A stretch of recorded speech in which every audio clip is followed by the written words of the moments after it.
warahmatullahi wabarakatuh. Nama saya Fatimah Zahra dengan NIM 857939522. Saya kuliah di Universitas Terbuka Pokja Bantul, Yogyakarta dengan jurusan Pendidikan Guru Sekolah Dasar, Fakultas Keguruan dan Ilmu Pendidikan.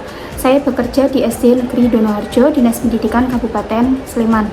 Di sini saya akan mewawancarai salah satu guru dan siswa di SD Negeri Donoharjo tentang pengimplementasian kurikulum Merdeka di SD Negeri Donoharjo untuk memenuhi salah satu syarat tugas kedua saya pada mata kuliah pengembangan kurikulum dan pembelajaran di SD.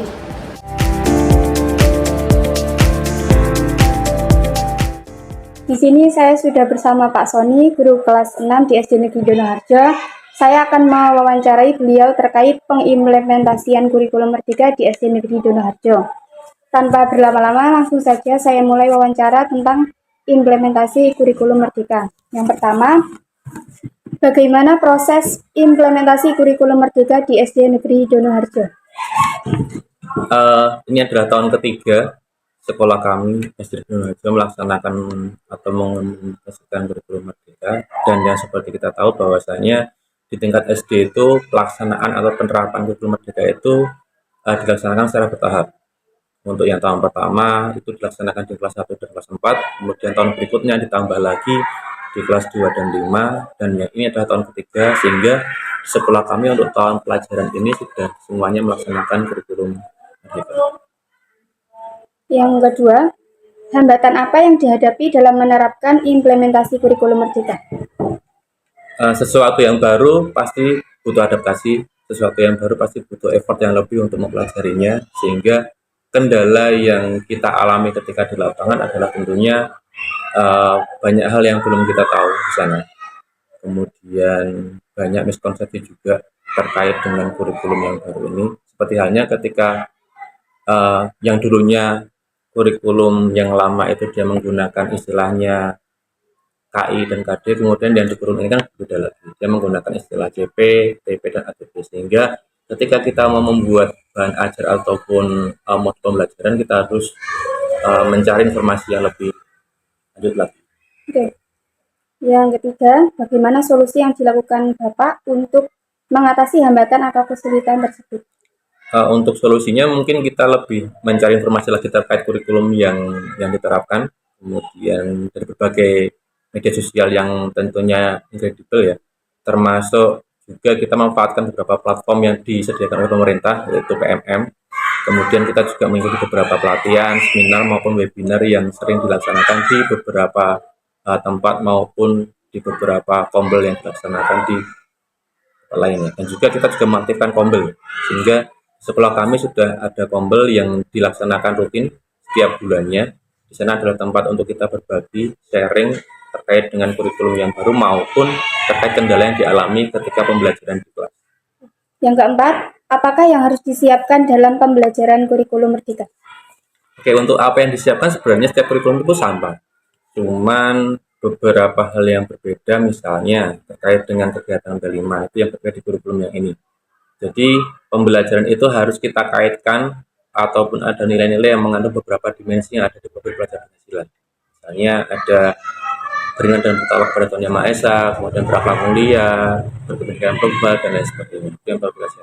Dan yang ditekankan lagi di kurikulum ini adalah pembelajaran yang berdiferensiasi, sehingga kita harus menyiapkan lebih materi yang akan dikerjakan oleh anak-anak. Jadi tingkat kemampuan siswa itu kan berbeda-beda. Jadi kita harus memfasilitasi mereka untuk mengerjakan sesuai dengan kemampuan mereka. Yang kelima, bagaimana antusiasme dan hasil belajar siswa dengan menggunakan kurikulum Merdeka tersebut? Kalau antusias siswa itu sangat baik. Jadi mereka sangat menunggu kegiatan yang namanya P5 itu, yang diterapkan di sekolah itu ada 7 jam pelajaran setiap minggunya. Karena dia bisa membuat beberapa karya sesuai dengan tema yang dipilih oleh sekolah.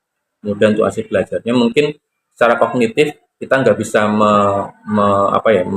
memastikan bahwa ada kenaikan, tetapi di sisi lain misalnya penilaian sikap dan lain-lainnya itu mereka ada peningkatan, karena sama yang saya sampaikan tadi kaitannya dengan beberapa dimensi yang ada di profil pelajar masyarakat.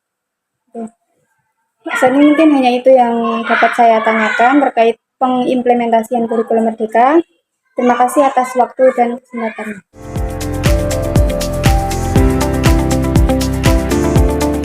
Di sini saya bersama salah satu siswa kelas 6 SD Negeri Donoharjo bernama Brilian Atta Rizikra. Rafa, di sini Bu Zahra akan mewawancarai terkait pengimplementasian kurikulum Merdeka di SD Negeri Donoharjo. Siap?